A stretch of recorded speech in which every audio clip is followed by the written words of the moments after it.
Nous allons aborder ce chapitre essentiel des ERC qui porte sur les études qualitatives. Alors oui, évidemment, je vous le redirai cet après-midi, je ne vais pas vous mentir, nous sommes le matin du cours et je m'étais pourtant engagé à mettre les vidéos en avance, de sorte que vous les regardiez par avance et que nous profitions du temps que constitue le CM pour avoir des échanges sur le cours. Bon, vu pour l'instant l'ampleur de vos questions, c'est pas d'une utilité incroyable ce temps d'échange. Cela dit, c'est quand même un deal que j'avais fait avec vous et que je n'ai pas respecté. Je vous prie de m'en excuser. Je me suis laissé déborder par un papier de recherche que je devais rendre pour hier soir. Et voilà, du coup, j'ai pas géré. C'est pas bien, c'est très mal. Je vous présente mes excuses. N'hésitez surtout pas à organiser une manifestation pour vous plaindre de la piètre qualité d'enseignement et de l'irrespect des contrats moraux qui nous unissent. Je suis de tout cœur avec vous. Voilà. Donc, sans plus attendre, ce chapitre qui porte sur les études qualitatives, je vous le disais, là, on rentre vraiment dans le cœur du sujet, la méthodo au sens pur. Pour l'instant, on a placé beaucoup de contexte. Alors, certes, de cadre, je dirais. On a vu déjà pas mal de définitions, qu'il s'agisse de la veille, de l'information, de l'étude documentaire, du fonctionnement global des ERC, du schéma de l'information et de la prise de décision. Ça fait déjà pas mal de notions, mais on a vu aussi, on a disséqué ensemble une étude pour vous montrer à quel point la méthodologie change tout en termes de conséquences sur la validité et la fiabilité des informations produites. Mais là, on va véritablement rentrer dans les techniques d'études, qu'elles soient qualitatives ou quantitatives. Donc c'est vraiment le cœur du cours. Il y a 2-3 passages où j'essaierai de penser à vous dire drapeau rouge, mais là, globalement, on rentre vraiment sur des notions qu'il va falloir maîtriser pour le partiel. Bon, sans vous faire attendre, je rentre dans le vif du sujet. Donc évidemment, on va commencer par une petite introduction, hein, comme toujours. On va diviser le chapitre en 3 grands principes, même s'il y aura 4 vidéos, en 3 grands temps. Les objectifs de l'étude qualitative, évidemment, à quoi ça sert, pourquoi on a fait une, qu'est-ce qui permet de la différencier de l'étude quantitative. Ensuite, on verra les types d'entretien. On verra notamment qu'il y a des techniques d'entretien individuel, donc en face à face avec une personne, entre un interviewé et un intervieweur, et des méthodes d'entretien de groupe, où on va avoir un animateur, ce qu'on pourrait appeler un intervieweur, mais par contre, les répondants, en fait, sont nombreux, entendent les réponses les uns des autres et peuvent, selon certaines modalités, agir entre eux. Voilà. Et enfin, dans un troisième temps, nous verrons les techniques d'observation qui sont encore moins connues que les entretiens. Déjà que le qualitatif souffre d'un déficit de notoriété, si je puis dire, hein, pour reprendre le vocable associé aux marques en marketing. Et on verra en fait que j'ai trouvé plusieurs exemples, j'espère que ça vous plaira, sur la manière dont les observations sont utilisées en marketing, comment on les opérationnalise et certaines choses qu'on a pu mettre en exergue grâce à cela. Et vous verrez que c'est tout sauf inutile. Enfin, j'espère vous en convaincre tout du moins. Donc, quelques rappels rapidement. Donc, le processus de veille, on l'a vu, hein, puis l'étude préliminaire ou documentaire, hein, les deux mots sont plus ou moins synonymes, en tout cas dans le cadre des ERC, elles permettent en fait d'obtenir des informations pour répondre à un problème posé. Et elles sont le plus souvent insuffisantes en tant que telles pour prendre une décision. En général, en fait, l'étude documentaire, elle sert plutôt à légitimer le fait qu'on ait besoin de faire une enquête ou non, hein, donc de payer pour une étude qualitative, quantitative, qu'elle soit réalisée par nos soins ou par une partie tierce. C'est pour ça qu'en général, qu'il s'agisse de la veille ou de l'étude préliminaire, elles sont généralement complétées par une étude qualitative puis ensuite quantitative. Ça, c'est vraiment le schéma parfait, j'y reviendrai. Euh, la veille, déjà pour se tenir informé de ce qui se passe sur son marché et dans un contexte socio-économique global, donc pour rester à la page, pour le dire vite et trivialement. Ensuite, une étude documentaire si évidemment on rencontre certaines problématiques. Alors là, elles peuvent être de toute nature, hein, vraiment. Donc en marketing, ça peut être une baisse des ventes, une nouvelle tendance de consommation. Déjà, on peut regarder les informations et les données qui existent sur ce sujet. Et puis, si on estime qu'il faut aller encore plus loin, si c'est utile stratégiquement pour nous, ou même opérationnellement d'un point de vue commercial, on peut commander une étude. Et alors là, le schéma classique, normalement, c'est de commander d'abord une étude qualitative, puis ensuite de verser dans le quantitatif. Je vais expliquer pourquoi. Donc l'étude qualitative, ça je vous l'ai déjà dit, elle répond à la question du pourquoi. Alors évidemment c'est schématique et un peu réducteur de dire ça ainsi, mais ça permet de bien faire le distinguo avec le quantitatif qui vise surtout à dénombrer combien de personnes font ça. L'étude qualitative, elle va se demander pourquoi les personnes font ça.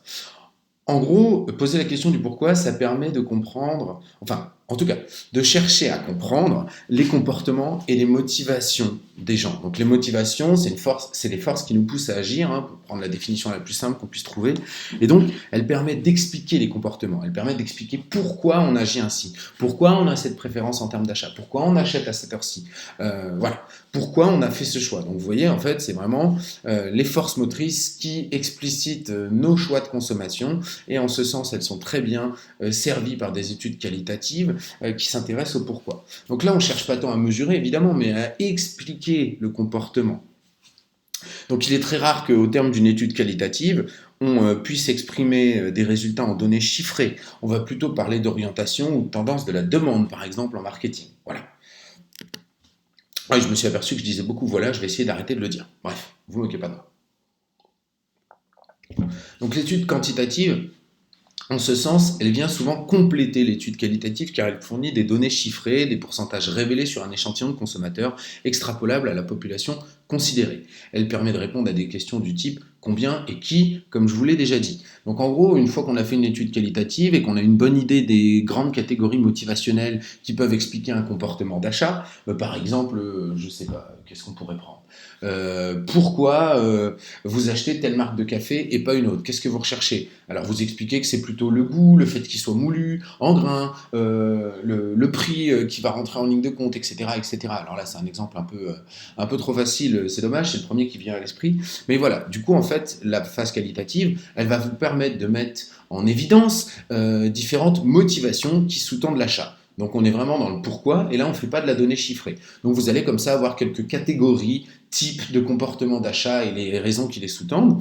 Et ensuite, dans un second temps, puisque vous avez identifié les raisons qui reviennent le plus souvent, donc ça prend du qualitatif, ça prend le fameux pourquoi, et dans un second temps, évidemment, pour compléter le travail, idéalement, vous allez vous tourner vers une étude quantitative, parce qu'en l'état, les résultats qualitatifs sont insuffisants, et vous allez en fait chercher à savoir sur un échantillon idéalement représentatif, au moins de votre segment de marché, pourquoi pas de la population française, combien de personnes présentent ces motivations une fois que vous les avez mises à jour. Donc vous voyez, les deux vont vraiment particulièrement bien ensemble, y compris sur un exemple aussi bête que l'achat du café. Voilà. Oh, encore un voilà, c'est pas vrai ça. Donc je vous ai mis comme ça, alors 3 questions un peu bébêtes, 3 questionnements qu'on pourrait avoir dans le secteur marketing ou commercial. Vous êtes un fabricant de céréales et vous vous demandez 1. Pourquoi les céréales sont-elles le produit phare du petit déjeuner des enfants? Bah là, c'est pas aussi évident de répondre que pour ma question du café. Là, potentiellement, déjà, il faudrait reformuler la question avant d'aller la poser à un consommateur. Et ensuite, les éléments de réponse qui peuvent ressortir, il est très difficile de les prédire. Donc là, on ne peut pas tout de suite faire du quantitatif qui prévoirait les modalités de réponse. Parce que c'est le plus pratique, parce que c'est le plus rapide à manger. Bon, ça c'est facile de répondre ça, mais il y a peut-être autre raison. Parce que mon enfant il adore, parce que la boîte de céréales elle est hyper pratique, parce qu'il y a souvent des jeux derrière, et donc du coup ça canalise mon gamin le matin, et comme ça j'ai le temps de me préparer en même temps, etc. etc. Donc vous voyez, plutôt que de présumer et de prendre le risque d'occulter des raisons potentielles, le plus simple, en tout cas, le plus rationnel, le plus intelligent, si je puis dire, ça serait plutôt tout simplement de prendre un petit groupe de consommateurs, de leur demander pourquoi, de voir les types de raisons qu'ils invoquent et les plus redondantes, de les inscrire dans une étude quantitative. Deuxième exemple, comment se fait le choix des céréales consommées dans le cadre familial? Hein, vous savez qu'en marketing, on distingue l'acheteur, le prescripteur, le consommateur. Bon, ben, les céréales du petit déjeuner à destination des enfants, c'en est un excellent exemple.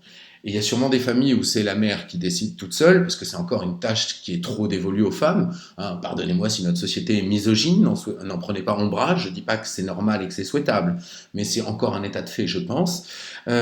Ensuite, on peut avoir des familles où c'est le papa qui fait les courses. Hein. Il existe des PAF, des pères au foyer. D'ailleurs, il y a une association française des PAF. Je ne suis pas dedans, je vous rassure, j'ai pas de chiard. Mais bon, je suis quand même au courant. On ne sait jamais, ça pourrait m'être utile. Il faut combattre la misogynie par la misandrie. Et enfin, dernier élément, je me suis perdu avec mes conneries. Donc j'ai dit acheteur, prescripteur. Et oui, le consommateur final, qui peut évidemment aussi influencer l'acte d'achat, comme l'enfant. Et donc là, typiquement, dans les études qualitatives, il y a aussi des observations. On pourrait penser à un cas où, pour vérifier, parce que vous pourriez demander aux personnes qui décident. Et d'ailleurs, ça a déjà été révélé dans pas mal d'études, incluant les céréales du petit déjeuner. Donc évidemment, les parents n'aiment pas forcément reconnaître le fait que leurs décisions d'achat sont en fait dictées par des caprices des enfants. C'est quand même assez difficile en termes de, on l'a déjà vu ce biais ensemble, le biais de désirabilité sociale, on veut se présenter sous son meilleur jour. Et donc du coup, quand on répond à une étude, qu'elle soit qualitative ou quantitative, on a tendance à minorer ce qui pourrait amoindrir notre estime de nous-mêmes. Et là, en l'occurrence, reconnaître que en fait, on décide de pas grand-chose en tant que parent et que c'est notre gamin de 3 ans qui nous fait la loi, c'est pas trop facile. Donc du coup, ils ont procédé à quelques observations, les marketeurs, dans ce domaine-là, et ils se sont aperçus qu'en fait, souvent, c'est l'enfant qui décidait concrètement de ce qu'il voulait le matin au petit-déj, incluant des phases, par exemple, paroxystiques de caprice. Bon, pas dans toutes les familles, je vous dis pas ça, évidemment, c'est les cas les plus extrêmes, mais malgré tout, voilà, en fait, le choix des céréales consommées dans le cadre familial se fait plutôt par l'enfant, visiblement, donc le consommateur final, alors que finalement, l'acheteur, c'est bien les parents quand même, hein. Jusqu'à preuve du contraire, l'enfant ne travaille pas, il n'a pas les moyens de se les acheter lui-même, ces céréales. Et enfin, les enfants sont-ils sensibles à la forme des céréales? Alors là, une étude quantitative, c'est un petit peu compliqué. Vous allez demander à la maman, mais s'il lui achète que une ou deux marques, comment pouvez-vous faire le test? Donc là, encore une fois, le plus simple, c'est peut-être de croiser du qualitatif mêlant à la fois des entretiens et des observations, par exemple, où on va vraiment observer un enfant manger différentes formes de céréales. Par exemple, on peut lui mettre, je sais pas, 20 types de céréales avec des formes différentes à disposition, on voit vers laquelle il se dirige, on lui demande pourquoi. En plus, on peut changer plein de modalités de l'expérience. Est-ce qu'on met juste un bol avec les céréales dedans, le lait à côté? Déjà le lait. Est-ce qu'on met aussi la boîte? Parce que la boîte va énormément jouer sur l'attrait que ça peut exercer sur le consommateur, etc., etc., etc.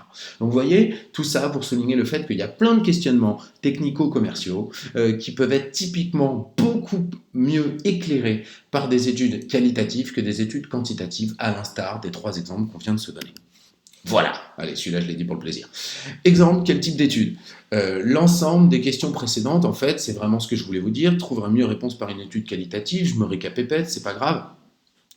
Donc par exemple, ou plutôt à contrario, si le fabricant se demande quel volume de céréales est consommé ou combien d'enfants seraient prêts à essayer des céréales de formes différentes, on va être là plus facilement, on va plus facilement trouver réponse à ce type de questionnement par une étude quantitative qui idéalement suivra une étude qualitative. Je vérifie juste que ça enregistre, c'est bon. Donc les grands objectifs de l'étude qualitative.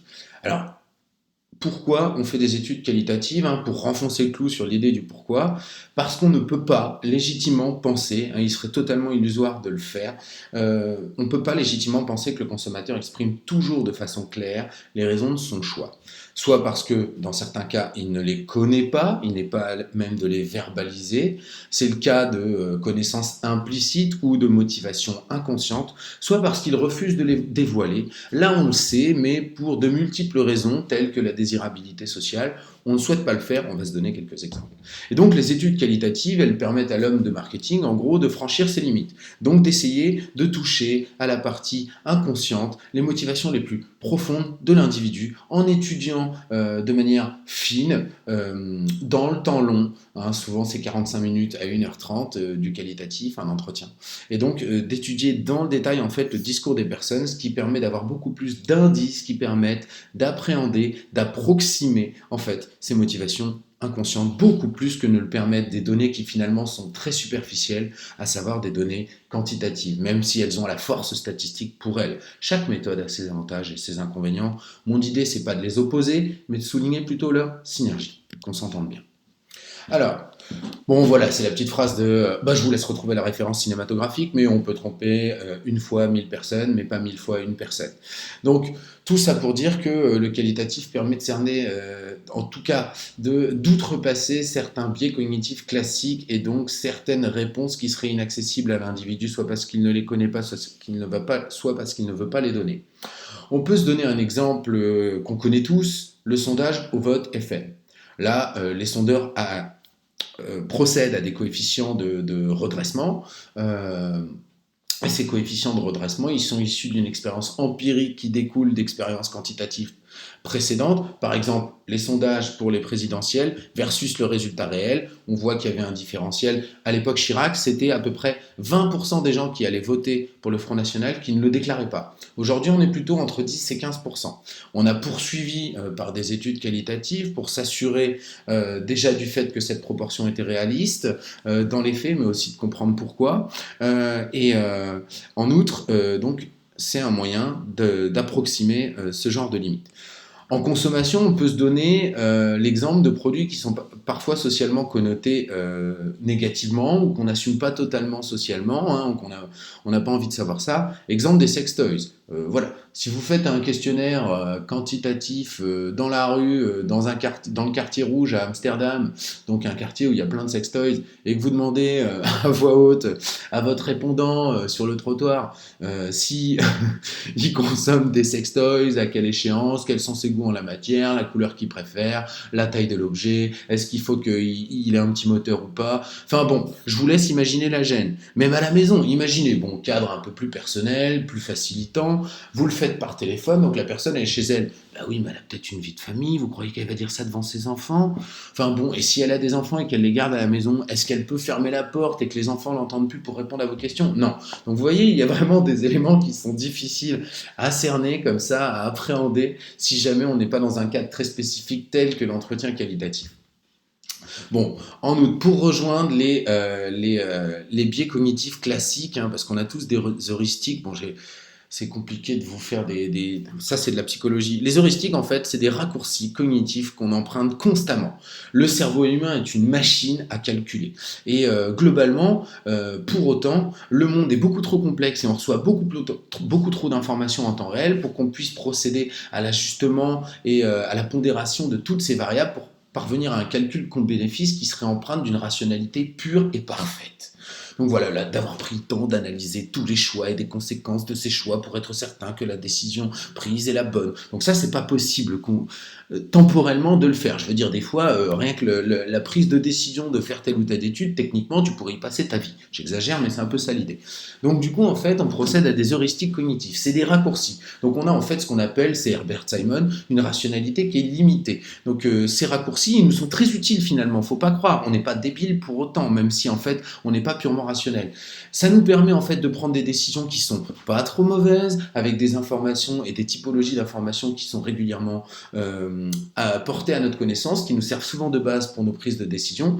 Et donc du coup, en fait, même si nos décisions sont pas parfaites, qu'on prend pas le temps d'analyser toutes les informations, on procède à ces heuristiques, ces raccourcis cognitifs, de sorte de pouvoir prendre des décisions plutôt bonnes, et de manière surtout efficiente, donc c'est-à-dire avec un bon rapport entre les moyens mobilisés, le temps par exemple, mais aussi la somme des informations et le résultat produit. Voilà. Donc du coup, les heuristiques cognitives, elles se fondent sur des biais cognitifs aussi. Donc c'est-à-dire qu'on a plein de petits défauts cognitifs qui nous trompent nous-mêmes. Vous savez, c'est comment le cerveau nous ment. En physique, en optique notamment, je suis sûr que vous connaissez certaines illusions d'optique. Hein, c'est un peu le principe du quand on rapproche trop les doigts de son nez, c'est dommage que j'ai pas la caméra parce que là ça vous ferait peut-être rire de me voir loucher, mais voilà, quand on rapproche trop le doigt de son nez, on commence à loucher si on fixe son doigt. Et ben c'est un peu la même chose pour l'esprit humain. Il a des petits défauts comme ça qu'on peut mettre à jour. Donc on a déjà parlé ensemble du phénomène de désirabilité, je viens de le redéfinir, je ne vais pas le refaire. On a aussi une forme de pression à la conformité, ça c'est les expériences de H, vous les voyez avec monsieur Bordary, avec ce cher Jimmy, en cours. Donc la pression à la conformité, c'est l'exemple des petits bâtons sur le mur, les groupes de répondants, par 5, 4 sont comment on dit, des collaborateurs de l'expérimentateur, un est un vrai sujet, les 4 collaborateurs sont choisis pour mentir, le véritable sujet parle en dernier, et suite au mensonge des 4 autres, même s'il a parfaitement conscience du fait que les autres se trompent, il va énoncer une approximation de la taille du bâton qui est projetée au tableau, qui est conforme à celle des autres, même s'il sait pertinemment qu'elle est fausse, c'est la pression à la conformité. Bon bref, je vous renvoie au cours de Jimmy, hein, même si je vous l'explique en 3 mots, sans doute trop vite, mais on a une pression à la conformité. Donc en gros, quand on est dans un groupe qui majoritairement énonce une préférence, on a tendance à la suivre comme des petits moutons. Alors l'expérience de H de mémoire, c'est 38% de conformisme. Donc c'est énorme quand même. Imaginez ce que ça sous-entend quand vous regardez la télé et que vous entendez des plateaux d'experts sur différentes chaînes qui sont plutôt consensuels sur un point de vue, sur une question économique, sociale, politique, etc. Voilà. Vraiment, il faut sous-peser ce que ça veut dire dans la prise de décision démocratique, ou en tout cas dans la manière dont se fonde l'opinion publique, cette pression à la conformité. C'est très lourd de sens. Mais bref, ce n'est pas l'objet des ERC. On a aussi le phénomène de halo. Donc là, c'est un effet finalement de contagion. Comment je pourrais vous expliquer ça ? C'est un effet de contagion qui est mu par le fait que on a toujours des premières impressions. D'ailleurs, on dit toujours qu'il faut faire bonne impression. Et donc, le phénomène de halo, c'est la contamination par notre première impression à toutes nos observations, remarques et impressions successives, donc qui en découlent dans le temps. Et donc le principe est le suivant, on arrive, on a une bonne ou une mauvaise première impression d'un produit, d'un service, d'une marque, d'une personne, d'un prof, d'un collègue de sa promo, etc., etc. Et en fait, on a un biais cognitif qui veut que dès qu'on a eu cette première impression, on va tendance à avoir observé tous les éléments qui nous permettent d'aller dans le sens de cette première impression et d'occulter ceux qui ne confortent pas cette première impression.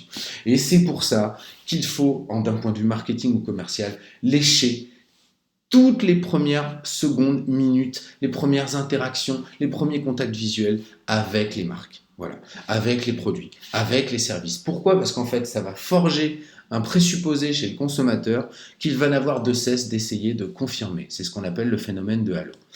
Et enfin, il est très difficile de reconnaître son erreur. Mais bref, je blablate trop.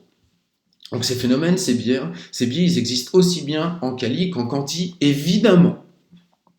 Les études quantitatives, même quand elles sont longues, elles laissent peu de place à la redondance. On pose souvent beaucoup de questions et il est difficile de poser 2 fois la même question.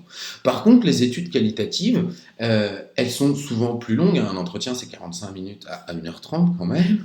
Elles laissent s'exprimer l'individu plutôt librement, voire très librement, on y reviendra, et elles octroient ainsi, parce qu'elles permettent des discours longs, des discours fleuves, de grandes chances, en tout cas elles maximisent les chances de relever les incohérences, les contradictions et les biais cognitifs, conscients ou inconscients, au travers de l'étude du discours de la personne, un discours dans le temps long. Donc en fait, elles permettent de déceler beaucoup plus facilement les biais cognitifs et les mécanismes inconscients chez les personnes du fait du format des données produits. Et en ça, c'est extrêmement précieux.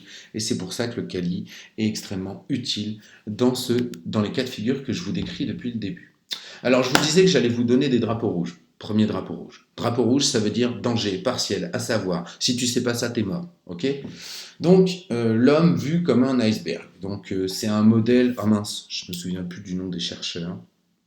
Bah pardon. C'est un vieux modèle. Bon, en vrai, c'est un modèle imparfait parce qu'il est un peu réducteur du réel, hein, mais il a le mérite d'être très didactique et c'est pour ça que je vous le replace ici. Donc on pourrait en fait, ce modèle présente l'esprit humain comme un iceberg. Donc vous connaissez bien le principe de l'iceberg. À la surface, ce qui est visible en fait, c'est beaucoup plus petit que ce qui se cache sous la surface. Et bien là, on procède de même s'agissant de l'esprit humain. Donc à la surface, en fait, ce qu'on peut voir directement, ce qu'on peut cerner facilement, c'est les opinions des gens. Elles sont conscientes. Elles sont à la surface. Mais en revanche, c'est ça le problème, elles sont instables dans le temps. Donc si on peut les cerner facilement, le problème, c'est qu'on va avoir une vision du réel, des données qui vont être vraies très peu de temps. Excusez-moi, je bois. Typiquement, on pourrait prendre l'exemple des intentions de vote aux élections. Vous savez qu'il y a plein de répondants qui sont indécis jusqu'à quelques semaines avant. Ça représente des fois 20 à 25% du corps électoral une semaine avant l'élection, quand même. Bonjour la puissance des convictions politiques. Non, je plaisante, là c'est un jugement de valeur qui n'a pas lieu d'être. Mais bon, bref. Donc du coup, ces opinions peuvent varier dans le temps et les personnes indécises, elles peuvent, il y a de ça un mois, vous dire qu'elles vont voter pour lui, puis 2 semaines après, c'en est un autre, puis 3 semaines après, c'en est encore un troisième. Donc, vous voyez, là, typiquement, c'est conscient. À un moment T, on sait pour qui on va voter, mais par contre, c'est changeant dans le temps. Donc, par exemple, quand c'est des goûts et produits quand c'est des goûts et préférences sur des produits ou des services, c'est pas d'une grande utilité dans le temps pour prendre des décisions. Vous voyez, c'est pas très stratégique comme niveau d'information. Mais bref, ça, c'est facile à capter, surtout dans du quanti. Ensuite, on a une partie invisible. Donc là, on rentre dans la partie invisible. En premier lieu, donc là, c'est juste sous la surface, c'est les attitudes et les comportements. Souvent, c'est inconscient, mais c'est stable dans le temps. Et enfin, on va avoir les motivations, donc les forces qui nous poussent à agir, qui sont véritablement intrinsèques, donc qui viennent de nous-mêmes. Elles sont, elles, totalement inconscientes et extrêmement stables dans le temps. Donc si vous êtes capable, en définitive, de cerner des motivations, d'un point de vue marketing, vous vous assurez de comprendre les mécanismes qui poussent à l'achat. Et vu qu'ils sont très stables dans le sang, dans le temps, là, vous vous dotez d'un avantage concurrentiel potentiellement massif. Pourquoi? Parce que c'est pas vrai pour les 2 prochains mois, les 2 prochaines semaines ou une demi-année devant vous. C'est potentiellement étendable à l'échelle de l'humanité. C'est extrêmement difficile d'arriver à ce niveau-là, mais quand vous y parvenez, bonjour le niveau de compréhension. Bon, en vrai, en général, ça découle plutôt de la recherche fondamentale et ça finit par être assez vite communiqué à l'ensemble des protagonistes qui procèdent à une veille pas trop mauvaise, qui sont issus du secteur marketing ou commercial. Donc, je vais vous donner un exemple qui n'est pas issu du secteur marketing ou commercial pour la bonne et simple raison que c'est l'exemple archétypal le meilleur auquel j'ai pu penser. Nous allons parler de sexe, de reproduction et de beauté. Oui, dit comme ça a l'air sympa. Non, en fait, la question pourrait se résumer ainsi pour illustrer le principe de l'homme comme un iceberg.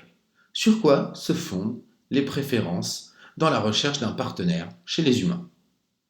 Alors évidemment, de manière contemporaine, la partie qui concerne les opinions, qui sont conscientes mais instables dans le temps, elles vont dépendre en fait de diverses modes. Il y a eu des modes où, je sais pas, la mode était par exemple, bon, moi je suis un homme, donc je vais parler des femmes. N'y voyez aucune misogynie ou rien, d'accord? C'est juste que je fais avec mon sexe, ok, et mes préférences. Du coup, par exemple, chez une femme, je pourrais vous dire, bon, bah, moi je préfère les cheveux longs, je préfère les cheveux de telle couleur, mettons brun, les yeux verts, bon, tant qu'à faire, hein, soyons sur un idéal type parfait. Du coup, une femme filiforme, une femme plutôt sportive, une femme qui va mettre plutôt des collants. Bon, bref, voilà, on pourrait continuer comme ça à un moment. Alors, en termes de couleur, je préfère telle tenue vestimentaire, je préfère qu'elle soit habillée chic, enfin bref, vous voyez, on peut continuer longuement comme ça. Mais ça, c'est soumis à des effets de mode, et finalement, hein, on n'a qu'à penser à la mode vestimentaire, on va alterner des périodes où c'est les slims, puis ensuite les pantalons de pattes d'éléphant, puis les trucs complètement bariolés, puis après on préfère les couleurs taupes, puis après, voilà. Pour les cheveux, bah, c'est pareil, hein, il y a une époque où la mode c'est plutôt les carrés plongeants, puis ensuite c'est les cheveux très longs, enfin ça c'était plutôt une ancienne mode d'ailleurs, mais bon. Bref, vous voyez, on va avoir tout ce type, à une époque les cheveux frisés, donc ça c'est très conscient mais c'est instable.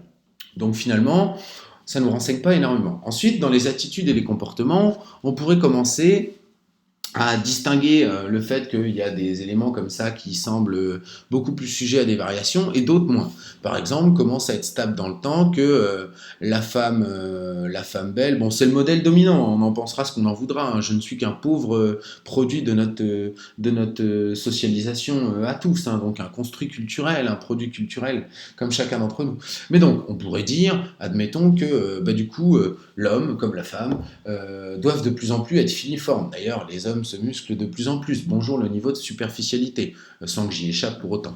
Bref. Et donc voilà, on a vraiment de plus en plus une dimension produit, un marketing de nous-mêmes vis-à-vis du reste du corps social, qui était moins présente avant, mais qui semble s'ancrer dans le temps. Voilà. Et donc là, pareil, on pourrait distinguer aussi le fait que vous savez que au Moyen Âge, eh bien en fait, une belle femme ou un bel homme, c'était plutôt des gens ventripotents, des gens bien en chair. Et oui, il fallait être gros. Il fallait être gros. Comment ça se fait? Vous avez déjà vu les tableaux de l'époque? Globalement, elles sont bien en chair, hein. Ils sont bien en chair.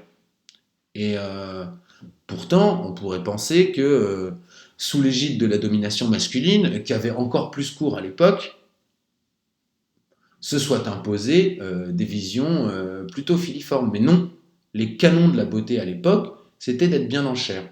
Comment expliquer ce renversement total au-delà des effets de mode? Bon, je vous laisse imaginer si aujourd'hui on portait des petits collants blancs, nous les hommes, et des perruques à cheveux roulés. Bon, on aurait un autre style et on viendrait tous en canne, là, ou les faits dans l'amphi.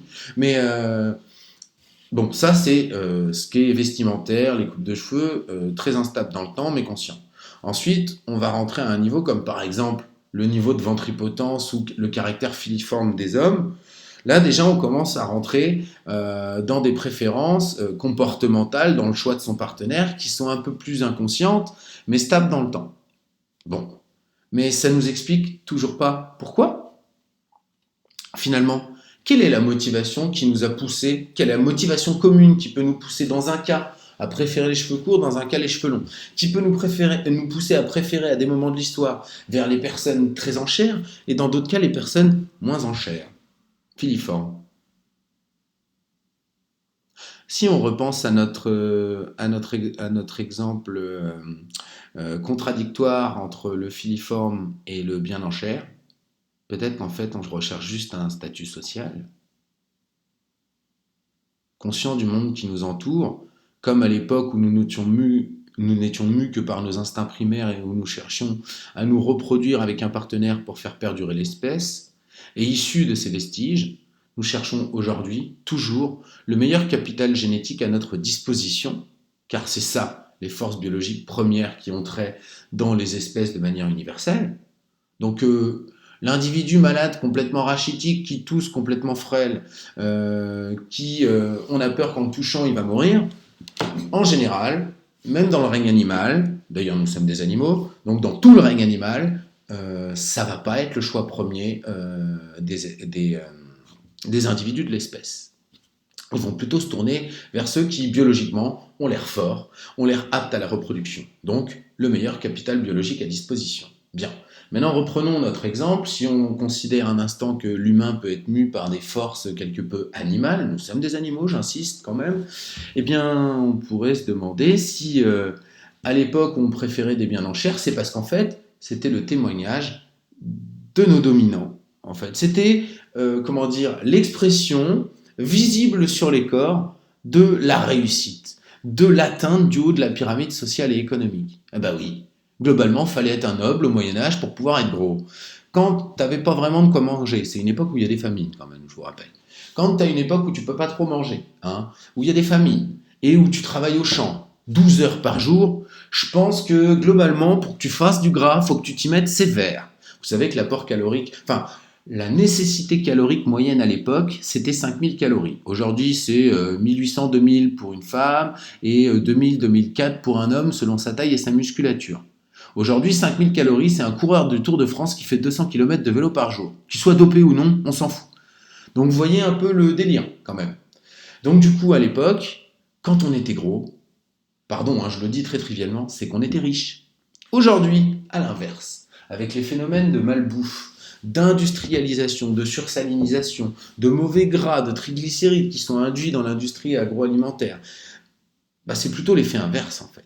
Quand on a le temps de prendre soin de son corps, qu'on a le temps de faire du sport, qu'on a les moyens économiques de se payer un abonnement dans une salle, qu'on a ce désir aussi, ce qui témoigne d'un capital culturel, et que donc on ne porte pas les affres d'une mauvaise qualité nutritive sur nous-mêmes, c'est qu'en fait, on a plutôt tendance à être riche. C'est un témoignage de la réussite sociale. Vous voulez un autre exemple qui va dans le même sens ? Le bronzage. À l'époque du Moyen-Âge, travailler au champ. Ah bah t'étais bronzé mon petit père. C'est d'ailleurs toujours le cas en Chine, soit dit en passant. T'étais bronzé mon petit père à être 9 heures de soleil par jour au champ. Par contre, quand tu menais la vie de château et que tu faisais partie de la cour, forcément, t'avais la peau un peu plus blanche. Donc à l'époque, les canons de beauté, c'était d'avoir la peau blanche. Aujourd'hui, il faut être blanc comme un cul ou il faut être plutôt bronzé ? Aujourd'hui, pour bronzer, il faut faire quoi ? Quand t'es un bon franco-français, faut partir en vacances à Marrakech ? Ou faut rester à Tours l'été ? Ben voilà, t'as ta réponse. Et donc là, les motivations intrinsèques qui conditionnent nos comportements et nos opinions en matière de beauté, c'est bien de trouver le meilleur capital de reproduction qui se manifeste dans nos sociétés économiques par une forme de réussite sociale qui est visible sur les corps. Et finalement, il est très difficile de démentir, par des exemples et des observations, ce type de loi. Bien qu'évidemment, il y ait toujours un prorata qui s'opère, chacun procède en fonction de ses capacités, il sera difficile pour vous de séduire le fils ou la fille du président de la République, même si en ce moment ce n'est pas un exemple vu qu'il n'a pas d'enfant, ou de la première dame, vu votre condition sociale et votre réseau social. Mais malgré tout, sur le principe, c'est ça. Et puis si vous êtes une personne qui n'a pas été gâtée par la nature, évidemment, séduire le plus beau de la Terre ou la plus belle de la Terre, c'est un peu compliqué. Mais malgré tout, c'est quand même le but vers lequel on tend, le but ultime. Après, on le fait en adéquation avec nos moyens, si j'ose dire, même si parler en ces termes est quelque peu choquant s'agissant de la beauté. Mais enfin bon, vous m'en voudrez pas, j'élabore en même temps que je pense, et donc c'est assez, et que je fais court. Donc pardonnez parfois l'approximation de mon langage, j'espère que vous aurez compris le sens général du propos. Donc le modèle de l'homme comme un iceberg à retenir par cœur. 3 niveaux. Opinion, ensuite attitude, comportement, puis motivation, sous-entendu profonde et intrinsèque. Et donc, tout l'enjeu du qualitatif, c'est de rentrer dans les 2 dernières parties invisibles, attitude, comportement, motivation. Le quanti permet de cerner très facilement les opinions, de mesurer les comportements quand on a bien compris pourquoi ils existaient et comment ils se manifestaient. Mais bref, la partie motivationnelle est difficilement atteignable par du quantitatif. On va se donner un autre exemple. J'ai une opinion, ce gâteau n'est pas bon. Les opinions, je vous l'ai dit, elles sont conscientes. On peut les exprimer clairement et les recueillir facilement. Donc ça, on pourrait faire du quanti. Tu fais goûter à un consommateur un gâteau, puis tu lui demandes si c'est bon. Il te dit si c'est bon ou c'est pas bon. Tu peux le noter en une échelle en 5 points. On a déjà parlé de Likert. Je vous renvoie à mon dernier cours. Qu'est-ce qui se cache derrière cette opinion? Là, je vais vous donner 3 raisons, mais il y en aurait 1000 et une autres aussi. Évidemment, le gâteau, il a mauvais goût. Facile. On n'a pas envie de goûter à ce moment-là. Va mettre dans ton questionnaire quantitatif, j'avais pas envie de goûter maintenant. Puis en plus, ça t'avance bien comme réponse. Par contre, en quali, alors pourquoi vous aimez pas? J'avais pas trop envie de manger à ce moment-là. Mais pourquoi vous vouliez pas manger à ce moment-là? Voilà, tu as l'occasion de rebondir sur la première réponse qui t'est apportée, et donc de plus en plus d'aller creuser le comportement jusqu'à atteindre potentiellement une motivation. Motivation qui pourrait être du type en fait, je fais attention à ma ligne. Tiens, ça nous renvoie à notre précédente discussion sur l'exemple de l'homme comme un iceberg et des canons de beauté, mais bref, peu importe. Comme quoi, finalement, il y a un peu de cohérence dans mon propos, mais bref. Vous jugerez. Et donc, j'ai pas envie de goûter à ce moment-là parce que c'est en dehors des repas, j'essaie de faire attention, d'abandonner le grignotage. Ça pourrait être, j'ai pas envie de goûter à ce moment-là parce qu'en fait, j'ai eu un déjeuner d'affaires ce midi et vous voyez, en fait, comme ça, creuser nous permet de comprendre que l'opinion, comme quoi le gâteau n'est pas bon, elle n'est pas tendue aux qualités intrinsèques du gâteau, mais plutôt à un contexte. Voilà, donc on va au-delà de l'opinion, on la creuse et on comprend les attitudes et les comportements qui les sous-tendent. Ou ça pourrait être aussi dû à un environnement défavorable. Je sais pas, la personne, elle aime s'asseoir pour manger. Il n'y avait pas de place assise. Période de régime, je vous l'ai dit. Ça pourrait être aussi le fait, par exemple, qu'il est diabétique. Ah ben non, moi j'évite les gâteaux. Et puis là, on retombe aussi sur les biais. Par exemple, s'il a une maladie, vous croyez qu'il a envie de vous le dire tout de suite? Il ne vous connaît ni d'Ève ni d'Adam. Il n'a peut-être pas envie que ça se sache partout. Ou il a carrément un cancer, il fait une chimio, il ne peut pas manger ce qu'il veut. Vous croyez vraiment qu'il a envie direct de vous dire oh bah moi écoute tranquille petit père, j'ai pas pris ton gâteau et je l'ai pas trouvé bon parce qu'il est trop sucré qu'en ce moment moi du coup je fais une chimio et du coup c'est un peu chaud de manger des trucs sucrés. T'as pas envie de crier ça sur tous les toits. Donc l'individu que tu connais ni d'Ève ni d'Adam qui vient te poser cette question, franchement, globalement, il y a peu de chances que tu lui réponds. Voilà. Et si à un autre moment les conditions sont meilleures, l'opinion exprimée, évidemment, elle pourrait être opposée. Donc ça pose la question aussi de la variabilité des opinions et on retombe sur notre point précédent. Donc, de façon inconsciente, le consommateur, il adopte des attitudes et des comportements. C'est l'enjeu des exemples que je vous donnais à l'instant. Alors, comment distinguer l'attitude et le comportement? L'attitude est une prédisposition à se comporter, alors que le comportement est plus proche de l'acte lui-même. Prenons un autre exemple. Vous voulez acheter un téléviseur, Monsieur Geek veut acheter un téléviseur, son ami, son meilleur pote possède un téléviseur Sony. Donc, Monsieur Geek, il est dans un magasin de hardware et il se dirige instinctivement vers le type de téléviseur qu'a son pote sans avoir réellement conscience des raisons de son attitude et de son comportement. Alors, il y aurait différentes manières de l'expliquer, mais là, vous voyez, par exemple, si on lui demande pourquoi il préfère ce type de téléviseur, est-ce qu'il sera en capacité de répondre? Alors, il pourrait répondre pour des raisons objectives. Par exemple, j'avais envie d'un écran de cette taille, j'aime beaucoup cette marque, elle est de qualité, j'apprécie le fait que ce soit une télé connectée, etc., etc. Bref, des qualités, des attributs intrinsèques du produit. Mais finalement, la motivation qui sous-tend ce comportement, ou cette attitude positive qu'il a vis-à-vis de ce téléviseur, elle est peut-être mue par le fait que son pote, il trouve qu'il est hyper calé sur tout ce qui est informatique, multimédia, que du coup, il accorde beaucoup d'importance à son jugement, et que le simple fait qu'il ait vu le téléviseur chez son pote, pour lui, c'est un gage de qualité. Donc en fait, il identifie les qualités du produit à l'estime qu'il a de son pote, parce que son pote a cette télé. C'est un procédé qui a déjà été longuement étudié qualitativement et qui ensuite a été mis en place d'un point de vue marketing et commercial. C'est quoi déjà les pubs des parfums à chaque fois? Ah oui, c'est ça. On prend une star qui fait n'importe quoi. Regardez la pub d'eau sauvage là, avec Johnny Depp qui roule dans une voiture là. Vroom vroom, là il est là sur la route 66 là. Et puis on sait pas trop ce qu'il fait. Il fait des dérapages dans le désert. Puis d'un coup il s'arrête, il sort une pelle de son coffre. Le mec est en costume. Et puis ensuite il va creuser un trou en mode c'est cool, il y a ma femme dans le coffre et je vais enterrer son cadavre. Bon, je vous rassure, on voit pas la femme et le cadavre dans le. Je sais pas, là c'est moi qui affabule. Et donc du coup à la fin il s'arrête. Et c'est un truc pour eau sauvage, pour vivre libre.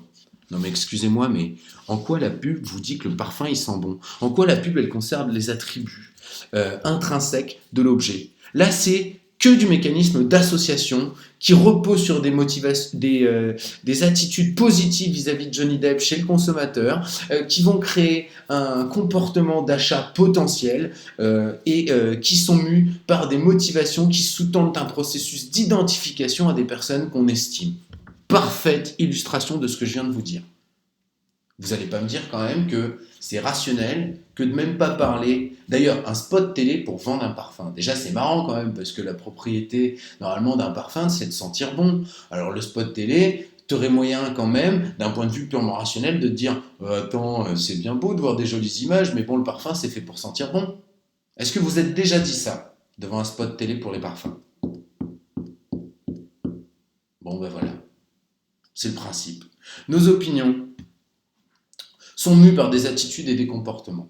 Et les comportements d'achat peuvent s'expliquer par des motivations très profondes, telles que le mécanisme d'identification à une star, par exemple, une personne qu'on estime. C'est le principe de Nespresso qu'a choisi George Clooney aussi. En quoi ça veut dire que c'est un bon café, le fait que George il en boit? S'en bat les couilles de George. Bon, bref. Pareil, un truc qui devrait peut-être plus vous parler. Les influenceurs sur YouTube. Ah, puis vous les appelez pas forcément des influenceurs. Les gens que vous suivez sur YouTube et qui ont des vidéos sponsorisées, ça repose sur quel principe? J'espère que ça fait son chemin dans votre esprit. Donc la motivation, je vous l'ai déjà dit, elle est très intéressante à connaître pour expliquer les attitudes et les comportements du consommateur. La motivation est une force psychologique qui pousse à agir. Il y a plein d'autres définitions de la motivation, mais c'est la plus simple et la plus utile vu les objectifs donnés par le cours. Donc la motivation, elle est inconsciente et très stable dans le temps, je vous l'ai dit. Et les comprendre, ces motivations, c'est pouvoir influencer l'acte d'achat de manière beaucoup plus puissante. Et en ça, c'est génialissime. Exemple. Autre exemple. La mère de famille est traditionnellement associée à un rôle de nourricière. Alors je sais, là, vraiment, c'est vraiment passéiste ce que je suis en train de vous dire. Vous pourriez vous dire, oh là là, bonjour le discours rétrograde, il est vieux jeu, etc. Oui, bah n'empêche qu'en marketing, on parle toujours de la ménagère de 40 ans. Allez voir l'audimat des chaînes de télé, Médiamétrie, qui publie des chiffres tous les jours. Vous allez voir s'il n'y a pas la catégorie segmentée, la ménagère de 40 ans. Donc, c'est pas mon discours, c'est pas ma pensée, c'est juste que ça a encore cours dans le monde marketing. J'espère que vous vous en offusquez. Cela dit, on va quand même raisonner sur la base du réel, malgré toutes les critiques qu'on doit ou qu'on peut légitimement y apporter. Bref, le marketing est une science magnifique. Et vive les ERC qui permettent de le fonder scientifiquement. Voilà. Bref, donc la mère de famille, elle est bon gré, mal gré, que ce soit bien moralement ou mal moralement, traditionnellement associé à un rôle de nourricière. Et ce principe demeure en partie vrai.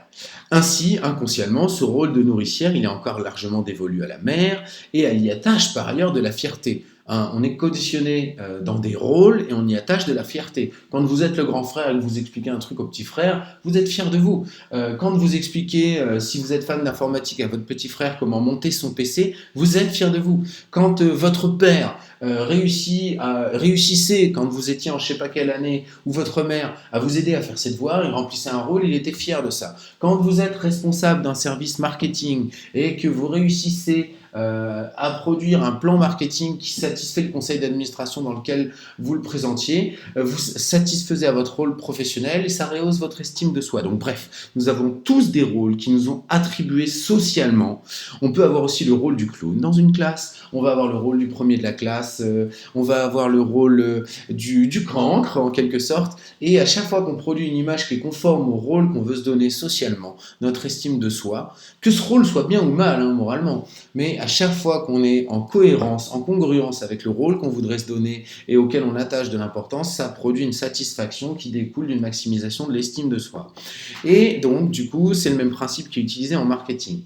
Et donc, ainsi, on a vu des marques de plats cuisinés qui laissaient sciemment des éléments de préparation à la discrétion de la ménagère de 40 ans, de la maîtresse de maison ou du maître de maison. Soyons fous. C'est par exemple l'exemple des couscous en boîte. Je ne sais pas si vous avez déjà vu, on a la semoule lyophilisée, au-dessus on a les légumes qui sont, la viande qui sont en sauce dans une boîte différente.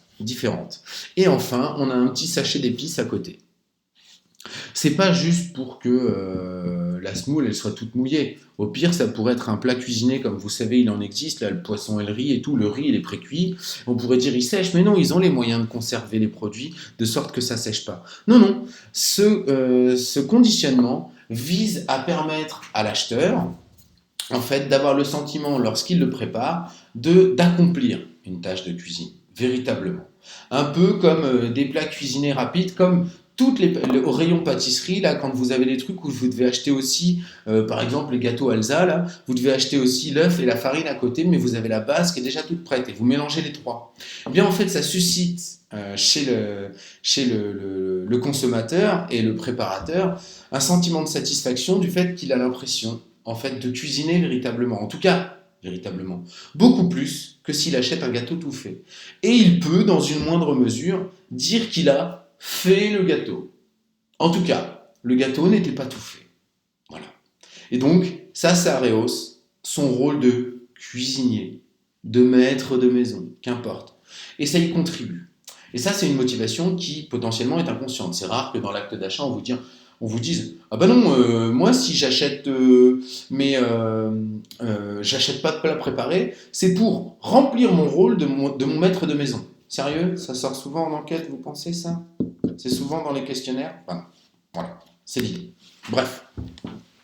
L'utilisation des méthodes qualitatives. Je vais aller un peu plus vite. Les OMAR, l'European Society of Opinion and Marketing Research, propose 5 formes d'utilisation des études qualitatives. Donc on va les voir, ces 5 idéotypes, ces 5 cas de figure classiques. Et donc les OMAR, donc c'est une société savante et professionnelle, donc qui est extrêmement influente dans le monde du marketing et qui a publié une bible qui s'appelle le Mercator notamment. Tous les professionnels du secteur, un peu comme la GRH pour les ressources humaines, connaissent les OMAR. Donc, quand je dis forme d'utilisation, c'est des cas typiques, des interrogations d'un certain type qui sont utilement explorées par des méthodes qualitatives. Bref, les formes d'études qualitatives. Pour déterminer les causes d'un comportement du consommateur qu'il ne peut pas exprimer, soit par méconnaissance, soit par refus de reconnaître ses causes. C'est le premier grand cas d'utilisation des études quali. Et là, c'est pas moi qui vous le dis, c'est l'association la plus en vue en marketing, aussi dans le domaine professionnel, quand même. Allez googler les OMAR, vous verrez. Exemple tout con de ce premier cas de figure, pourquoi un produit vaisselle doit-il mousser? Eh bien ça, c'est difficile de le faire quantitativement. Le quali va être très pratique. Deuxième cas de figure type, en préalable à l'étude quantitative afin de déterminer les questions à poser. Que recherchez-vous dans un produit vaisselle? Donc là, le consommateur va vous donner plein de raisons, et les raisons qui reviennent le plus souvent, vous pourrez les mettre dans votre questionnaire en termes de modalités de réponse pour le consommateur. Donc vous posez la même question, mais vous lui donnez les modalités de réponse, et ça vous permet, parce que c'est beaucoup plus rapide, un questionnaire quanti, de le faire sur 1000 personnes, et là vous pouvez dénombrer potentiellement les préférences. Donc vous voyez, les deux vont bien ensemble, le quali et le quanti.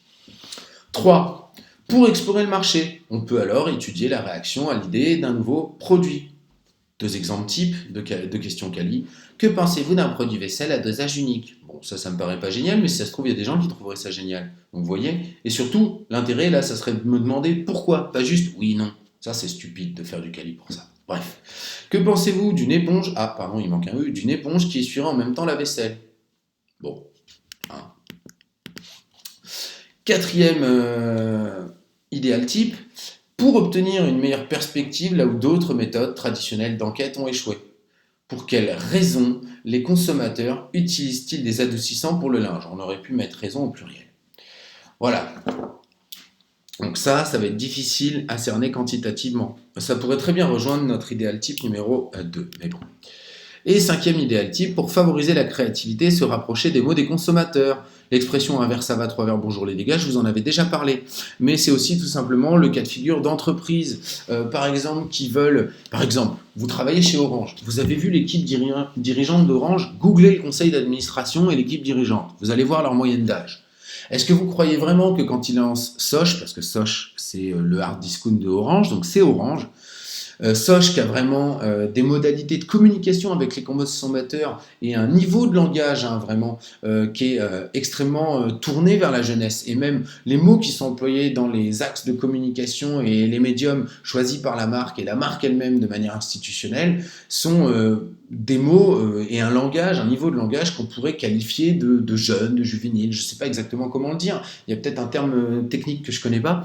Mais tout ça pour vous dire qu'en gros, on n'est pas sur un langage très policé et plutôt soutenu, comme ça va être le cas par exemple pour des marques de luxe ou pour des consommateurs qui sont plus des quarantenaires ou des quinquagénaires, CSP+.